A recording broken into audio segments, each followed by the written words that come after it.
Thank you very much, Kudruta, and it's a great honor and pleasure to be moderating this session with Professor Yuval Noah Harari. I don't think he needs actually a presentation, but still, I'll do it.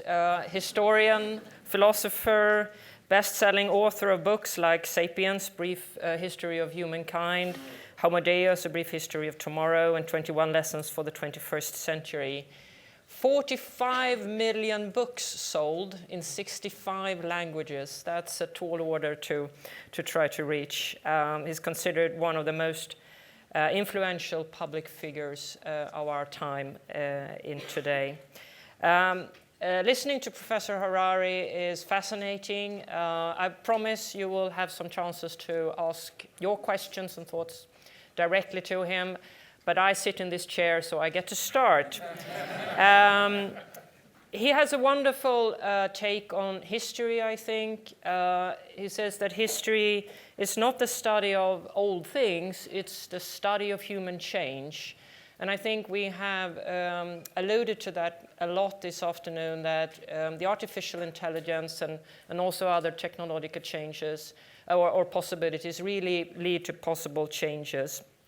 So who else would be better to give us some thoughts, food for thoughts as we wrap this conference up and go to our respective homes again.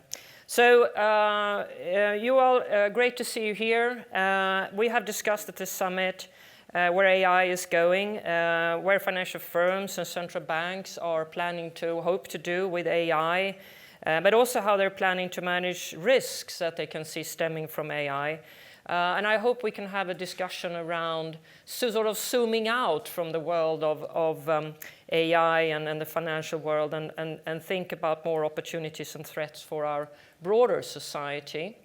But if I may, I've heard you say that you don't see any serious attempts to regulate the financial system as we see it in the world, to actually be at a level where humans can understand it. And given that starting point, and given the issues around AI, it's not looking like the financial system is going to get any easier to understand. If you think that this is going to play out, how would you think that regulators and supervisors should think about AI in the context of the already complicated financial industry we're operating in? Well, that's a very important question. And I think what we should understand is that people need to understand finance. At the present moment, I think that maybe 1% of the population really understands how the financial system works. What happens if this number goes down to 0? No human being, no president, no prime minister, nobody in the central bank understands finance anymore because AI has made it too complicated. This could lead to a political and social crisis of a kind we've never encountered before. It could lead to power shifting from humans to algorithms, to alien forms of intelligence. And maybe I'll start by saying what finance is. What does the financial sector do? You know, farmers grow food that we eat. Workers produce the textiles that we wear. What does the financial system do? It creates trust. This is the product, ultimately. The product of the financial system is trust. Money, for instance, is a mechanism to create instant trust between millions of strangers. I go into a shop, I meet a stranger that I never met in my life, I give them this piece of paper, and they give me food in exchange. And bonds and shares and so forth. People have invented so many different financial devices over history, but what they really do is create trust between millions of people so they can share their resources, their knowledge, and work together towards common goals. Now, until today, the only entities that could understand financial devices like money or bonds or shares and could invent new financial devices with human beings. Horses did not understand money.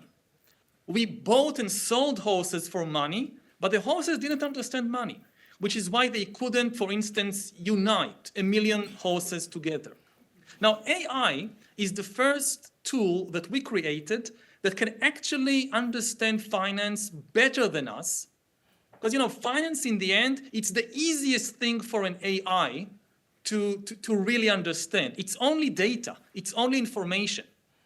To wash dishes, AI needs to do something in the real world, in the physical world. That's difficult. But to understand finance, it's only information in, information out. Now, the danger is that AI would be able, on the one hand, in the hands of bad actors, AI could destroy trust between people. And on the other hand, the main trust will be between different AI systems. So just imagine a scenario when most of the financial activity in the world is being done by AI. Humans have lost the ability to understand most of the financial system. It's too complicated for our brains. And there is a financial crisis, and no human politician is able to understand what is happening. We have to rely on the AI to tell us what is the crisis and what are the potential solutions. The political implications are dangerous on different levels, but most clearly, it's really giving control of a very important part of the world and a very important part of politics to a non-human intelligence that we cannot regulate and supervise.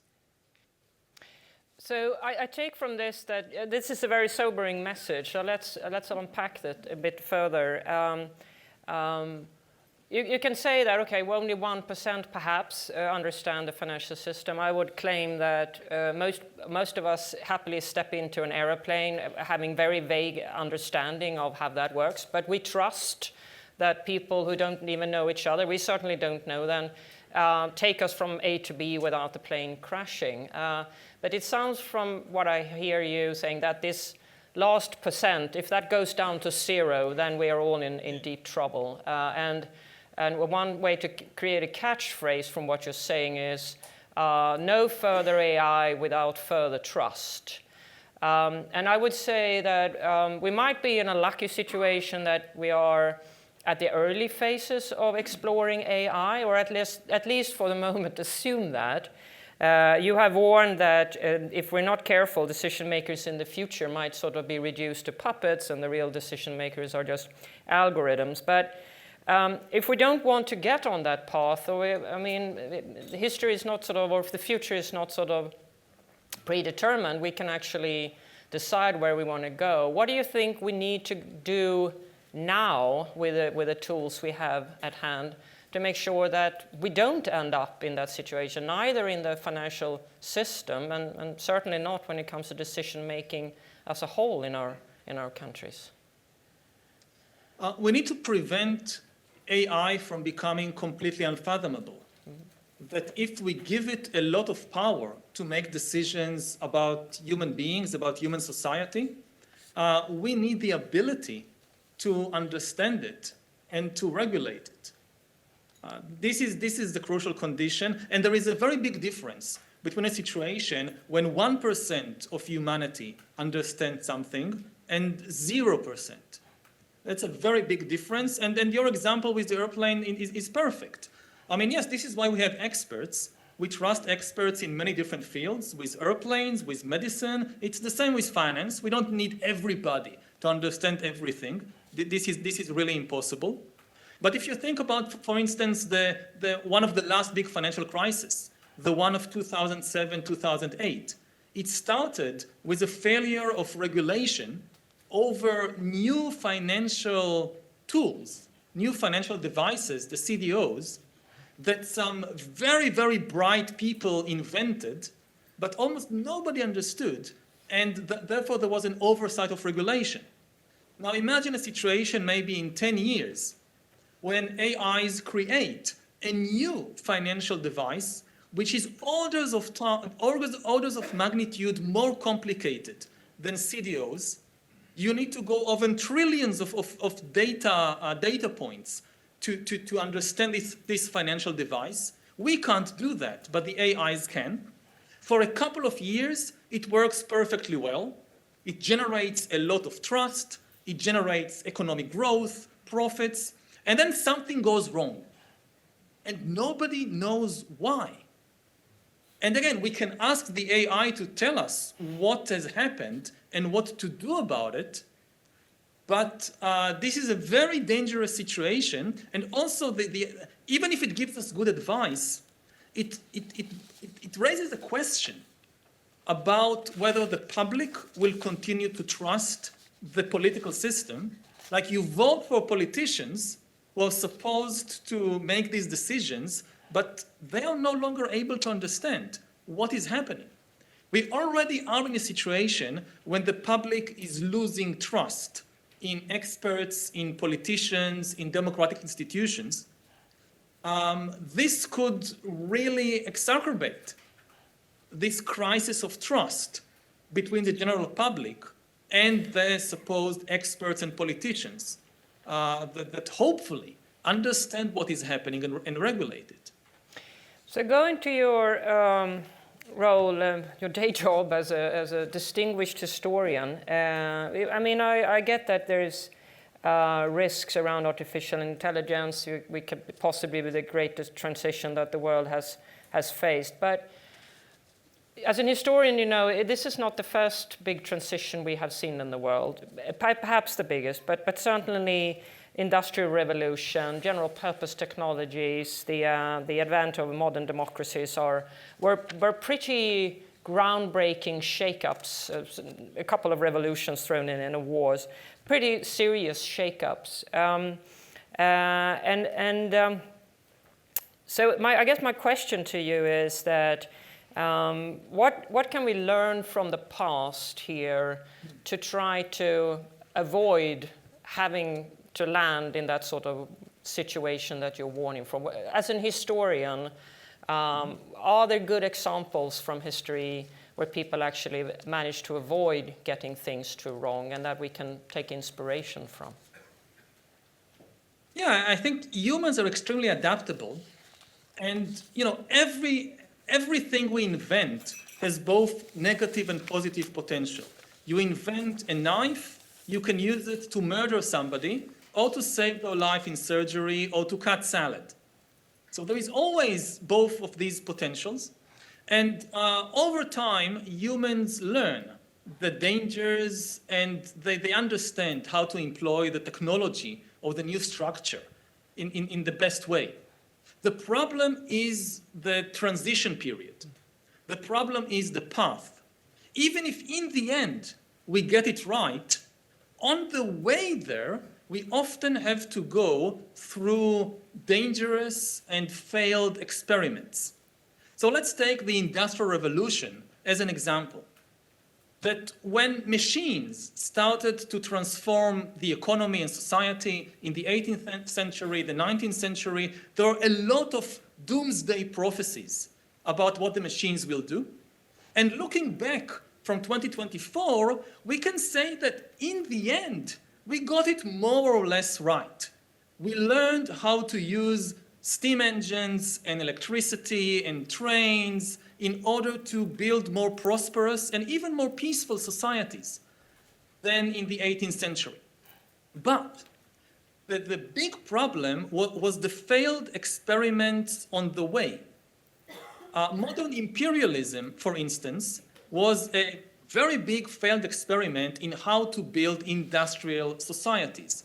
There were a lot of people in the 19th century that argued that the only way to build an effective industrial society was to build an empire. Because unlike previous agricultural societies, which were more or less self-sustaining, an industrial society needed a lot of raw materials and global markets, and the only way to do that was to build an empire. So imperialism, with the millions of victims and the terrible things it did, was really a failed experiment in how to build an industrial society. Communism was another failed experiment in how to build an industrial society. And that a lot of people in the 1920s, 1930s, even later, thought that the best way to build an industrial society was what the Soviets were doing. And it took decades and tens of millions of victims to realize that no, this is not the best way to use electricity and steam engines and trains. Nazism was another failed experiment in building an industrial society. Now, if we had to go through these kinds of failed experiments with imperialism and totalitarianism and world wars in order to learn how to make the best use of electricity and the internal combustion engine and trains and things like that, what will happen in the 21st century when we have to learn how to use far more powerful technology? Now, AI is, again, potentially orders of magnitude more powerful than anything we saw in the Industrial Revolution, because AI is the first tool in history that can make decisions by itself and can create new ideas by itself. Steam engines could not decide how to use themselves. We decided what to do with them. Even atom bombs could not create new ideas. But AI can make decisions by itself. This is the very definition of an AI. It's a machine that can learn things we don't know and can make decisions independently and can create completely new ideas that no human being ever thought about. Learning how to use these tools in a good way is likely to be more complicated than learning how to use steam engines. Now, we can say that in the end, it will be okay. We'll get it right. As a historian, I'm concerned about the way, not about the end result. If we have to go through another cycle of empires and totalitarian regimes and world wars based on AI, this is very, very bad news. So, well, it sounds like to see a silver lining in this. We will get it right after we've tried everything else, imperialism, communism, Nazism, and maybe to give a further positive spin is that we and our children, grandchildren, etc., will have knowledge that they didn't have back then. yeah. So let's hope that we could sort of fast forward through that period or avoid it altogether. And I think one of the ways to do that is to be mindful of the risks. Technology is fantastic, but used in the wrong way, it can be very dangerous. I think I have some people in the audience who might disagree that it's inevitable that AI will take over decision making, but it will certainly influence decision making. We have discussed whether monetary policy decisions is possible to automate. The answer is yes, but as human beings, we always want to have someone accountable or someone to blame. And that's a deep human feature in us, that we ultimately we want to interact with one another rather than a machine. Machine is helpful, but we are still human enough to want to interact with one another at the end of the day. I think I know the answer to your question now, given that your view about what the financial crisis, the upbringing of the financial crisis some 15 years ago, but still, I'll have a shot at this. So the mission of the Bank for International Settlements is to support central banks through international cooperation to pursue monetary and financial stability. I think personally the beauty of central banks is that they are not as dependent on short-term political decision-making as many other parts of the public sector. So central banks, if they operate well and has a well-working mandate, they can actually take the longer perspective. Do you think that there could be a role for central banks in sort of drive international cooperation where AI is used with care, and that the central banking community can sort of show good practice, if you will? And sure, there will be others who has another different agenda, but that is something that, well, we will have to leave to the law enforcement agencies and ultimately military defense. But do you think there is some sort of way out of your rather dire forecasts? Yeah, absolutely. Again, if it was doomed, there was no point having this conversation. That's reassuring. Thank you. History is never deterministic. Yeah. We always have options. The same technology can always be used in different ways. Again, looking back to the 20th century, you look at industrial technology. It was used to create totalitarian regimes, but also liberal democracies. You look at North Korea and South Korea today, they have access to exactly the same technology, using it in a very different way. Now, how to make sure that we are using technology wisely, I wouldn't trust some technological gadget to do it for us. We need to have humans in the loop. But I wouldn't trust any individual geniuses or charismatic leaders either. The solutions that we again and again see in history is institutions. I know that people often find institutions, again, complicated and bureaucratic, but this is the best thing that humans have managed to come up with. And we need to build good institutions. This is the only thing that can really protect us from the most dangerous potential of AI and also other technologies. I would say that two things that are very important for a bank when coming to think about the regulation of AI is, first of all, to make sure that the AI remains accountable and understandable. If we reach a point when we can no longer understand it, then at least in democratic societies, this is really the end of democracy. If a democratic public can no longer understand and hold someone accountable for financial decisions, this is a very large part of what politics is about. It is about finance, it's about the economy. And we, of course, will need to rely also on technology to help us understand AI, but we'll need to keep humans in the loop. And for this, we need to build good human institutions. The other point is to keep the focus on the issue of trust. And going back to what we spoke in the beginning, money is really trust. Money is not made of gold or silver or paper or anything. Money is trust between people. This is the goal of the financial system. So when you come to regulate the financial system, the key question is, how do we make it easier to create more trust between more people? If we achieve this, then the goal is achieved.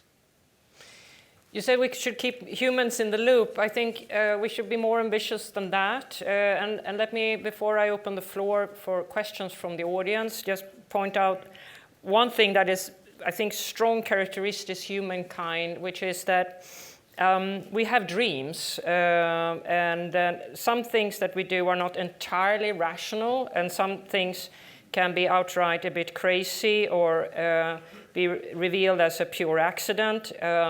Let me take some examples. The idea to put a man on the moon wasn't entirely rational, would probably not have survived today's budget committees, but it worked in the 60s, thank God for that. Accidental discovery was the discovery of penicillin, or Alexander Fleming was a very good marketer, but certainly a very inspiring example. I don't think personally that AI could replicate these sort of events that are not entirely rational or sort of happen by accident. So from where I see it, humans will still play an important role to create these sort of quantum leaps that these two examples give. Or do you think that AI will take over those as well? I think that a lot of people say that AI will never be creative, but it is already very creative. You look at examples like the game of Go, which was one of the first time that really the world woke up to the age of AI. Go is a board game, a bit like chess, but much, much more complicated. People have been playing Go for 3,000 years in East Asia.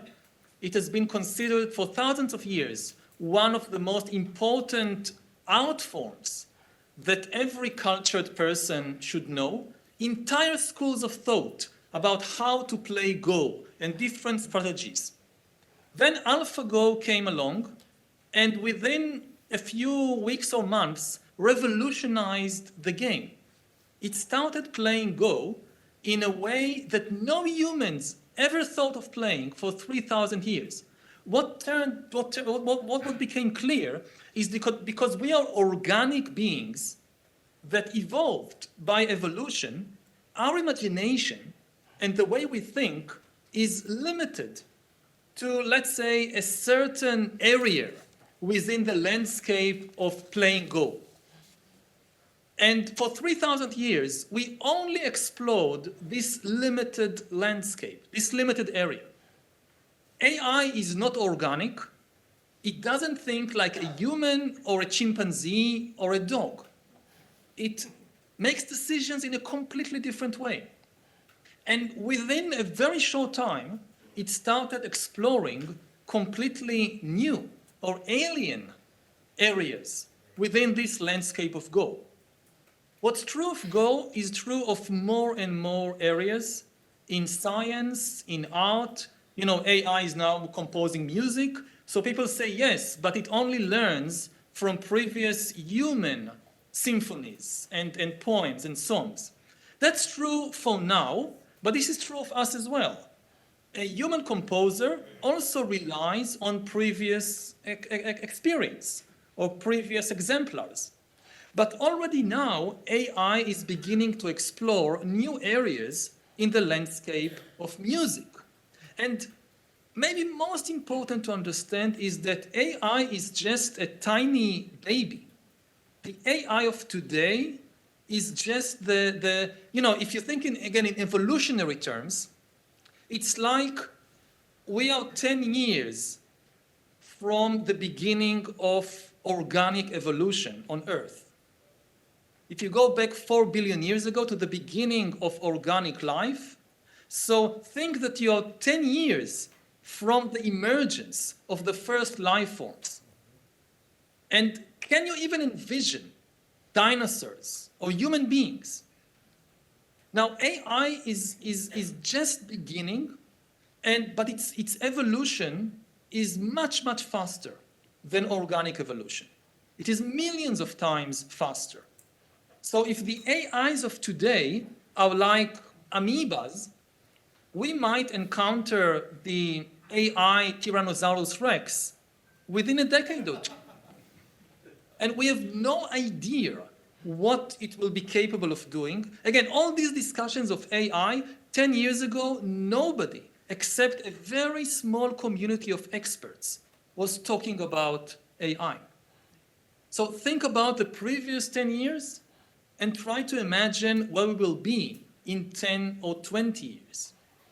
And in terms of creativity, I have no doubt, given what we already know, that AI is capable of maybe a different kind of creativity, but precisely because of that, it's really going to be a game changer in so many fields, because the initials AI, people think it stands for artificial intelligence. But there is nothing artificial about the new forms of AI. They are developing on their own. It's better to think about AI as standing for alien intelligence, because it really thinks and creates in an alien way, a different way from us. And this is even true of finance. Again, I think about financial devices as a kind of art form.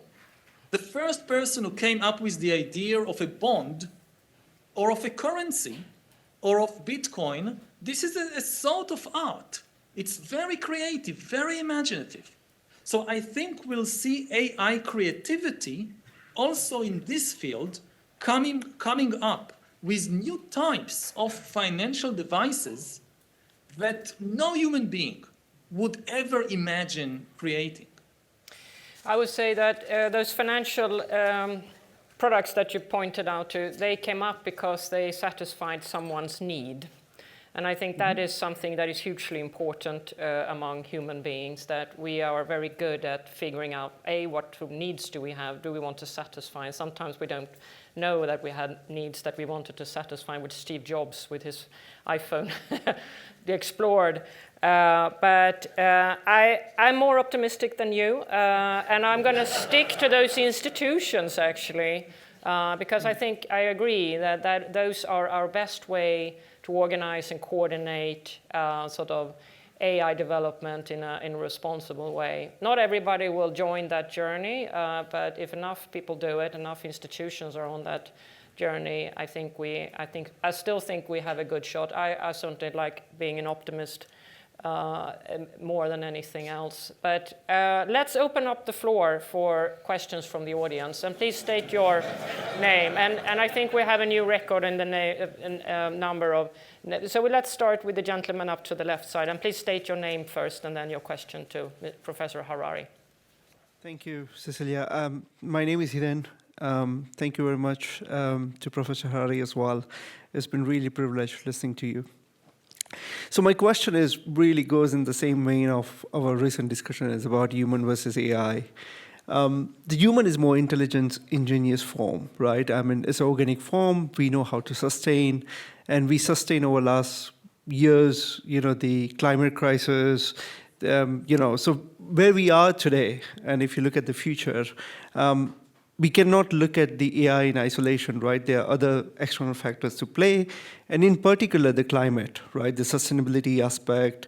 AI is feed on electricity. Electricity then feed on these sort of natural resources which are depleting and these kind of things. So how do you sort of see that, AI is sort of surviving, or AI is sort of overcoming those challenges which humans have, and humans still have the ability in sort of to go through those kind of another round of challenges, So just wanted to get your perspective on this. That energy consumption is going to hold back on the AI development? Well, energy consumption, as we move slow, right? As we actually increase more capacities, there will be more consumption, right? And if we actually start feeding more energies and electricity, I think it's going to have the sort of downside effect on the environment and the natural resources and all of these things. I see. So somewhere actually it's going to come to the halt, right? Now, human can survive without electricity, but AI would not, right? I mean, that's a crude example. And probably. Your I would question just again is? Well, I think I understood the question. Okay, good. And on this, I maybe have something more positive to say. And I'm not against AI. I don't think we can just stop developing it. And I think it has a lot of positive potential. One of the positive potentials is to help us deal with the climate crisis and with the energy crisis. I don't think that it's, given the current political and economic situation around the world, solving the climate crisis by stopping all economic growth is impossible and unwanted, because there are billions of people around the world whose living conditions need a significant improvement. And if every person in India, in Africa, in South America enjoys the same living conditions as the average person in Europe or the United States, with current technology, the ecology will collapse. But on the other hand, we can't say to people in India or in Africa, no, you cannot enjoy what the Europeans have. So we need to develop better technology more eco-friendly technology, and we need to do it fast. And this is something that AI, when it's used correctly, can certainly help us with. The basic understanding is that there is no shortage of energy in the universe. We just don't know how to tap it and how to use it in the best way, in the most eco-friendly way. And I think this is one field where AI can be extremely helpful. Thank you. Let's take a question on this side. So why don't we take one over there? Yeah, you get to choose. If you need to hold your hands up, otherwise you will lose the chance. That's nice. So thank you very much. It's a pleasure and an honor to be talking to you. Your books are fantastic. So Gemini happened. Google's Gemini. This was a couple of months ago. Many would argue that there was a decision to put the finger on the scale so that the outcomes that individuals would see when they were using Gemini were much more PC. I don't know if everybody in the room is familiar with this, but you would put in, show me pictures of the founders of the United States, and you would see an African-American woman. I was in Silicon Valley when this just happened, and I was talking to different people out there, like, where does this go? Because in the end, these are individuals that are prompting, seeking information, and getting feedback from algorithms. And some of the libertarian points of views that were shared with me are, in the end, individuals are going to see what basically the AI has been trained that they want to see. It's the human bias, that this is going to be almost like a reinforcement loop.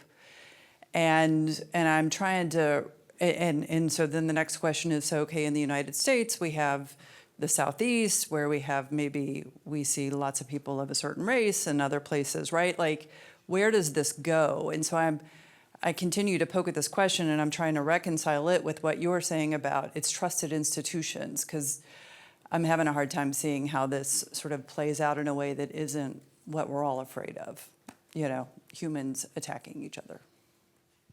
Yeah, I mean, we had these kinds of debates and problems throughout history. Every time a new information technology comes along, there is a big discussion about censorship. And when the printing press was invented, the big bestsellers of early modern Europe, they were not scientific books. Hardly anybody read Galileo or Copernicus. The big bestsellers were witch hunting manuals, how to identify and kill witches, very popular. Also popular were these extremist religious literature. The printing press was to some extent responsible for the scientific revolution, but also for the European witch hunt craze, which was a modern, not a medieval phenomenon, and also for the wars of religion. So they had a big issue with what kind of things you are allowed to print, and we have a big issue with what kind of things AI is allowed to say. The difference is that AI has agency, unlike printing presses. The printing press printed whatever you told it to print. AI is learning by itself. Any attempt to try and kind of in advance determine what these AIs will say down the road is ultimately doomed to failure because they are learning and developing. This is a huge issue for democracies. It's even a bigger issue for dictatorships. One thing that people often miss is that dictators are terrified of these AIs even more than democratic governments. Because think about it. What is the most dangerous thing for a dictator? The most dangerous thing for a dictator is a subordinate more powerful than the dictator that the dictator does not know how to control. Dictators usually control their subordinates, their agents, by terrifying them. But you cannot terrorize an AI. Think about a chatbot, let's say in Russia. Now, a human is afraid to say certain things in Russia because he or she could be punished. But you cannot send a chatbot to the gulag. So how do you make sure that the chatbot doesn't start to say all kinds of things that it is not supposed to say.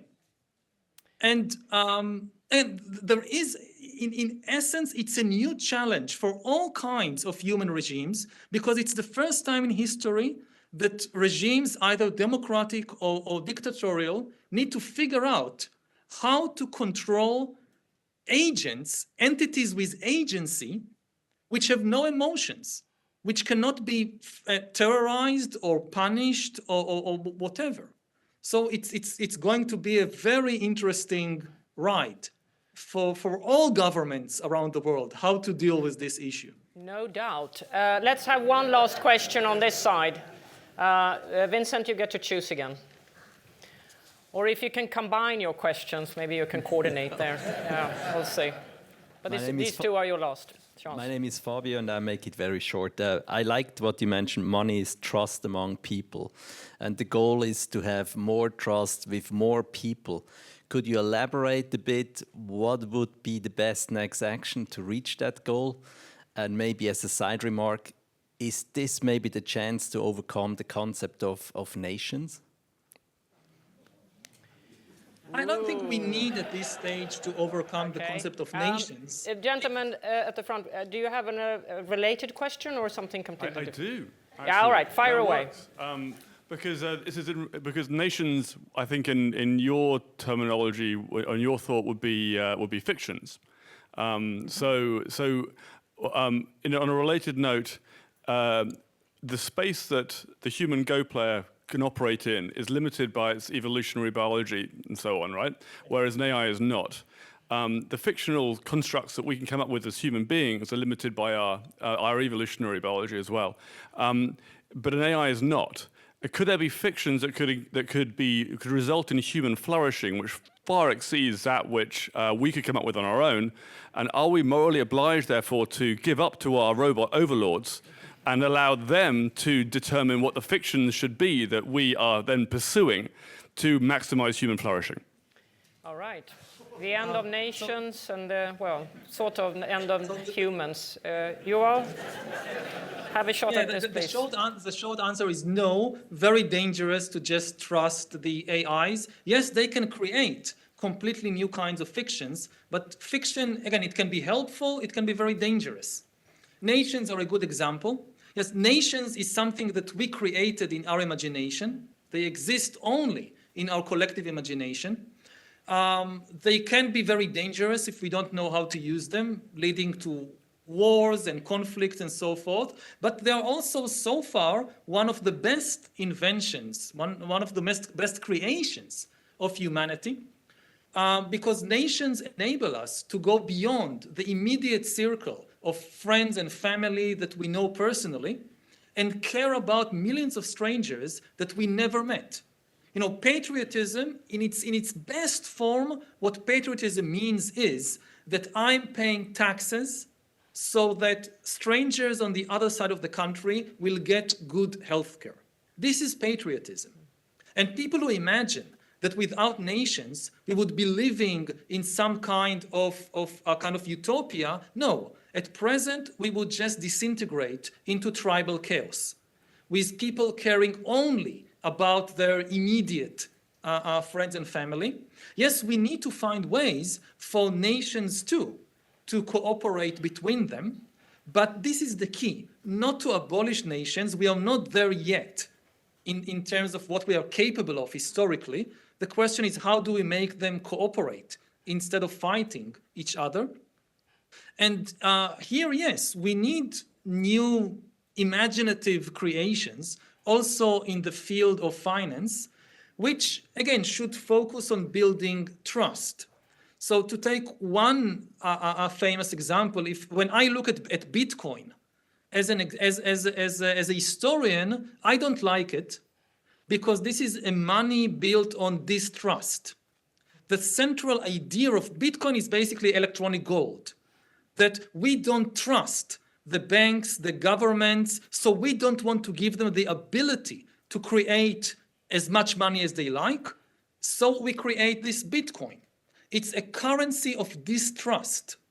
I do think that the future belongs to electronic money, But what we've seen over the last centuries is that it's actually a good idea to give banks and governments the ability to create more and more money in order to build more trust within society.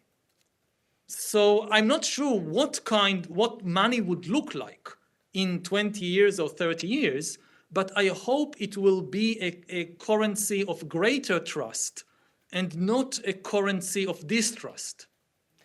We'll get it done.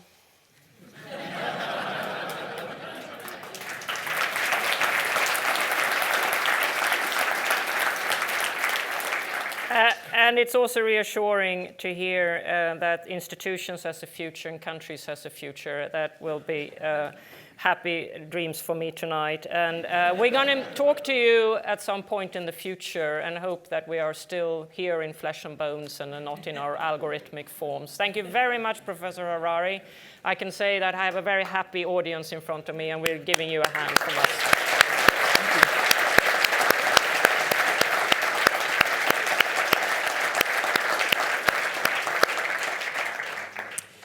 Okay, it falls upon me to try to give you a very high-level summary of this adventure we've had over the last day and a half. This is like working in the BIS Innovation Hub, long days, hard work, but with a sense of spirit and humor. I will also tell you about what I have learned about expectations management from watching James Bond movies. That will come at the end. It's not about his tech gadgets, but you will want to hear that, so stay on. So what we have learned is that innovation without stability will lack trust, and stability without innovation will lead to sort of dying societies. We heard from the MAS Managing Director, innovations like AI are opportunities, need to be well risk managed. I think our previous speaker would underline the same. Central banks doesn't innovate for the sake of innovation. We're there to provide and develop further public goods. And a word from the HR perspective is that in the future, central banks will probably have less economists and more data scientists and cryptographers. Tell them that to your children when they think about education going forward. Interestingly, even if we talked extensively about technological innovations, many speakers pointed to the human factors, we're still around, how we should excite and engage people about novel technologies like AI, importance of not getting excited without the trust, keeping the human in the loops, I would say, behind the wheel. And this is a marathon, and we will not get it done anytime soon, but we need to pay a lot of attention because this is moving fast. Chairman Thomas Jordan, said there are 3 options for central banks grasping these quick changes. You can either wait and see novel technologies like tokenization and AI adopting to scale. Second, adopt them fully at an early stage, or take the middle road, proceed in stages, work together with the private sector with proof of concept and see pilots and see what we want to take on and not. We're here to help. The Innovation Hub is here to help. We agree with that approach, and we look forward to work with all of you, but also with the innovation units that are opening up in central banks outside the remit of the Innovation Hub. We will keep experimenting with multiple could you give me that pointer there talk amongst yourself, that's the one, exactly. We will keep experimenting, thank you, Francesca, multiple central banks, partners from public sector and the private sector. And on this journey, let me give you a bit of expectations management. When I grew up, I loved James Bond movies, but I was always very sad when I saw the closing credits, until I got a little bit of comfort in the end. It said, James Bond will return. So, in that spirit, the Innovation Summit will return. And not only that, these are the dates you should nail down. And the last thing I say is my great thanks and admiration for my fantastic staff. They're not only incredibly capable, competent, and creative doing their projects, as you've seen over these 2 days, but they can also pull off things like this summit. Thank you.